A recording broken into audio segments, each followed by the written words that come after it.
Nature Conservancy in Michigan. Patrick, how are you? I'm doing well today. How are you? I'm doing well. Good. You know, it's been an interesting week. We've heard a lot of science. We've heard a lot of we need to go out and do some action. But you've heard some really interesting, I think, individual stories of projects and people who are on the ground. I like to call them the boots on the ground people who are working really hard. What's kind of stood out for you? You know, I get to go in my job and being a scientist, I get to go to conferences all the time. And sometimes I go to the science conferences, right? And you go there. And are they really interesting and fun? They're interesting and fun in their own way, but you go there and you see models and math and everything. But then you come to a conference like this, and again, you can get down sometimes about funding or the status of the lakes or some health issues. But then yesterday I went to a couple sessions and you really hear the restoration stories, the success stories, and it's just inspiring. It's what makes you walk away tomorrow when you go home or on your drive home and say, this is why I do what I do. Isn't that part of really what this conference is all about too, is to be able to kind of compare notes and say, hey, you're doing this, well maybe I could do this, or I have a wetland near my place that I think that we need to tackle. I was in a session yesterday. I got to moderate a session again on river connectivity, improving passage for fish and improving sedimentation problems. And I talked with Amy Beyer. She's a Conservation Resource Alliance in northern Michigan, as well as a woman from Huron Pines, also in northern Michigan, and they are doing river restoration projects. And just a couple little anecdotes from them. They finished one river restoration project with the local contractors who were used to doing road construction and housing construction, never did river restorations.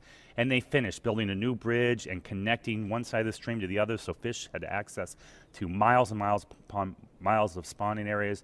And the contractor finished and said, wow, I've never done this before. When do we do the next one? When do we do the next one? To me, that's conservation and that's restoration, that question of what do we do next? And then I was talking to, again, Amy Beyer, the Conservation Resource Alliance. She's working on the Boardman River. She is part of a coalition of dozens of partners bringing in $5 million. And again, not just looking to the government for that funding, but looking to those private foundations, the local towns that couldn't do that on their own, but bringing all these different sources of funding together to get river restoration done there. Remove dams, opening up new areas for spawning fish, for fly fishing, for recreation. And you walk away and say, yeah, that's it. That's what we're out here to do. And so do you think that a lot of those projects in maybe those smaller areas, and all of a sudden you start to engage the neighborhoods around, the people that live in those small towns, and they see the difference that a project like that can make? They see a big difference, and there's an economic benefit there. She was saying it's working in some of these counties in northern Michigan, low populations, unemployment is very high in some of these rural locations. They have dozens of people competing for the contracts to do this work. There is definitely an impact. I think when you said people who had never actually done the restoration of streams, they've only been building. How different is that kind of skill set to be able to? The skill set's not that different. Obviously, there's some engineering concerns and engineering and some of the measurements that you need the ecologists and the stream restoration folks, but some of the moving earth, it's really not that different. They use the same equipment. They have the same equipment. Yeah. Talk to me a little bit about the areas of concern, because I think sometimes people aren't quite sure. We have a lot of areas of concern, but areas of concern is an actual term for a number of places around the Great Lakes Basin that has been worked on through the Great Lakes Water Quality Agreement that need to be cleaned up. Where are we with some of those projects? I know you had a discussion with Cam Davis about some of the delistings. We saw an update, and there was actually both Wednesday and Thursday an AOC conference going on. It's all about the status of the AOCs. I get to talk this afternoon in a conference talking about restoring some of the fish and wildlife benefits. So you also see in the AOCs, you see different uses that are impaired. Sometimes it's habitat, sometimes it's contaminants. So this afternoon I'm talking about some restoration of the fish and wildlife use. So we're doing some great work over in the Maumee River AOC, just near Toledo into Michigan, where the Nature Conservancy there owns a property called Erie Marsh. And we're doing some great work in that area, both doing some marsh restoration. So we're updating, it's a diked system, it's a marsh inside of a dike. We're updating those dikes, we're putting in a new passage so the fish can move back and forth. They did not have access to almost 1,000 acres of spawning habitat. We're going to open that up so that restores that habitat. That's great for fish, it's great for migrating birds, it's great for duck hunting, it's great for the bird watchers in the spring.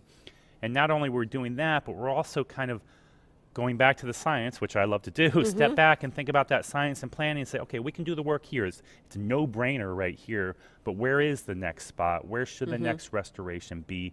How do we prioritize that? How do we design that? What does that look like? You know, I think in the preparation and watching Great Lakes Week and listening to all this, and of course, I'm not a scientist. That's why I'm so glad I have you around. I can ask you all the questions I have no idea the answer to. I would think it would be awfully tough to measure success on places where you're trying to clean up. I mean, I think you can look at the water and say, well, it seems pretty good, but the actual measurement of did we do the right thing here, and when we leave here, is the environment better for it, or could new problems crop up from the things that maybe we've corrected? So I'll be honest with you. Measures of success is tough. Yeah. It's very tough. I saw one video yesterday where they were talking about a very immediate. They did some restoration of spawning reefs in the Huron-Erie corridor, so north of Lake St. Clair and the St. Clair River and then the Detroit River.